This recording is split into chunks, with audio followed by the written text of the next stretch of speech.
Hey guys, welcome back to one more mini vlog. So ఇవాళ mini vlog వచ్చేసి day 6th. ఈరోజు ఫైనల్గా marriage అయితే జరగబోతుంది. సో మార్నింగే రెడీ అయిపోయి మేమైతే ఫంక్షన్ హాల్కి అయితే వచ్చేసాము. ఇక్కడ నేను మెట్టెలు సెట్ చేసుకుంటున్నాను. నాకు ముందు రోజు మెట్టెలు విరిగిపోయాయి. సో మా మామయ్య తెప్పించాడు. ఇదైతే ఎదురుకోళ్ళు అంటారంట కదా, సో అదైతే జరుగుతుంది. అండ్ పిల్లగాడిని అయితే కూర్చోబెట్టేశారు. ఫైనలీ తాళి కట్టడం కూడా అయిపోయింది. ఇంకా కొన్ని ప్రాసెస్ ఉంటాయి కదా, అవైతే జరుగుతున్నాయి ఇక్కడ. మార్నింగ్ లేచి మేమైతే చాలా టైర్డ్ అయిపోయినాం. నేనైతే 1 hour కూడా పడుకోలేదు. నైట్ చాలా పనులుండే, వర్క్స్ అని ఫినిష్ చేసుకొని పడుకునేసరికి 1:33 అయితే అయింది. మళ్ళీ 2:15కే లేపేశారు.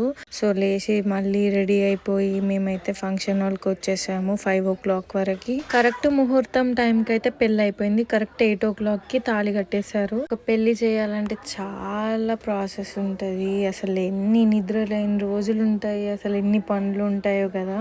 పెళ్లి అయ్యేసరికి కొంచెం పీస్ఫుల్ గా అనిపించింది, హ్యాపీగా అనిపించింది. ఫ్యామిలీ అందరు చాలా హ్యాపీగా ఫీల్ అయ్యారు. ఇక్కడైతే వంటలు జరుగుతున్నాయి. నాన్ వెజ్ అండ్ వెజ్ రెండు పెట్టారనమాట. ఇక్కడ మొత్తం వంటలు చేస్తున్నారు. పెళ్ళి అయిపోయి టిఫిన్ చేసేసరికి 11 o'clock అయింది. ఇక్కడైతే అబ్బాయి అమ్మాయి హోమం చేయిస్తున్నారు వాళ్ళతో. హ్యాపీగా అయితే అస్సలు ఆగట్లేదు.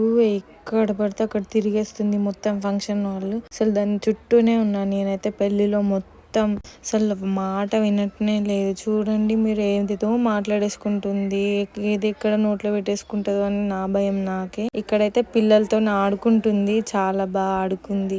అందరు వస్తున్నారు, పిక్స్ దిగుతున్నారు, వెళ్తున్నారు. అబ్బాయి అమ్మాయి అయితే చాలా అలసిపోయారు పాపం. ఇక్కడైతే బుడ్డది వాళ్ళ బాబాయ్తో ఎలా ఆడుతుందో చూడండి. దాని హ్యాపీనెస్, అసలు ఏం జరుగుతుంది ఇక్కడ అన్నట్టు చూస్తుంది.